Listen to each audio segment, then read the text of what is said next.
നമസ്കാരം. റാഫ്റ്റോക്ക് ഫുട്ബോളിലേക്ക് അവർക്കും സ്വാഗതം. ബ്രസീൽ നേരിടുന്ന പ്രതിസന്ധികൾക്കൊക്കെ ഒരു ഒറ്റമൂലി പരിഹാരം എന്ന രൂപത്തിൽ നിങ്ങൾ അവനെ കാണേണ്ടതില്ല. ബ്രസീലിയൻ യുവ സൂപ്പർ താരത്തെക്കുറിച്ച് കാസമിറോ വളരെ കൃത്യമായിട്ട് പറയുന്നത് എൻട്രിക്കിനെ കുറിച്ചാണ് ഇത് പറയുന്നത്.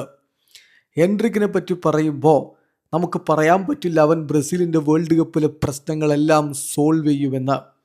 അവൻ വേൾഡ് കപ്പിന് പോവുകയാണെങ്കിൽ തീർച്ചയായിട്ടും നമ്മൾ റിയലിസ്റ്റിക് ആവണം. കാരണം അവൻ ഈ ഗ്രൂപ്പിൻ്റെ ഭാഗമായിട്ട് അത്രയധികം ഒന്നും ഉണ്ടായിരുന്നില്ല. അപ്പോൾ നമുക്ക് അവൻ്റെ മേൽ ഒരുപാട് പ്രഷറൊന്നും ഇടാൻ പറ്റില്ല. അവൻ തീർച്ചയായിട്ടും എല്ലാ ഗെയിമുകളിലും വന്ന് പ്രശ്നങ്ങളൊക്കെ പരിഹരിച്ച് ഗെയിമുകളൊക്കെ അവൻ ഫിക്സ് ചെയ്യുമെന്ന് നിങ്ങൾ കരുതേണ്ടതില്ല. അവനെ നമുക്ക് ഉപയോഗപ്പെടുത്തണം. യുവതാരമാണ്, മികച്ച പ്ലെയറാണ്. പക്ഷേ അമിത പ്രതീക്ഷകളുടെ ഭാരം അവൻ്റെ മേലെ കെട്ടിവെക്കല്ലേ എന്നാണ് എൻട്രിക്കിനെ കുറിച്ച് കാസമിറോ പറയുന്നത്. ശരിയാണത്. 18-19 വയസ്സുള്ളൊരു താരം. അവൻ റയലിൽ കാലുറപ്പിക്കാൻ പറ്റാതെയാണ് പിന്നെ ലീഗ് 1 ക്ലബിലേക്ക് പോയത്. അവിടെ അവൻ്റെ മികവ് തിരികെ പിടിച്ചിരിക്കുകയാണ്.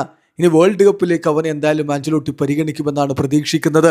ബ്രസീലിൻ്റെ മുന്നേറ്റ നിരയിൽ ഒരു ഗോൾഡി വീരൻ്റെ ഒഴിവുണ്ട് എന്നുള്ളതൊരു യാഥാർത്ഥ്യമാണ്. അതിപ്പോൾ കൊല്ലങ്ങളായിട്ടുള്ള ഒഴിവാണ്. ആ ഒഴിവ്, ആ ഗോളടിക്കാനുള്ള പെർഫെക്റ്റ് നമ്പർ 9 ഒഴിവ്, അത് എൻട്രിക്കിലൂടെ പൂർണ്ണമായിട്ടും പരിഹരിക്കപ്പെടും എന്ന് സ്വപ്നം കാണേണ്ട. അവൻ ചെറിയ പയ്യനാ. എല്ലാറ്റിനും പരിഹാരം അവനല്ല എന്ന് മനസ്സിലാക്കുക. അവൻ്റെ കളി കളിക്കട്ടെ. വേൾഡ് കപ്പ് സ്ക്വാഡിൽ ഉണ്ടാകുമെന്നുള്ളത് കാത്തിരുന്ന് കാണുകയും വേണം. അതാണ് കാസമിറോയുടെ അഭിപ്രായം. അത് തന്നെയാണ് അതിൻ്റെ ശരി. വീഡിയോ അവസാനിക്കുന്നു. ഫുട്ബോൾ ലോകത്തെ കൂടുതൽ വിശേഷങ്ങളുമായി റാഫ്റ്റോക്സ് എത്താം.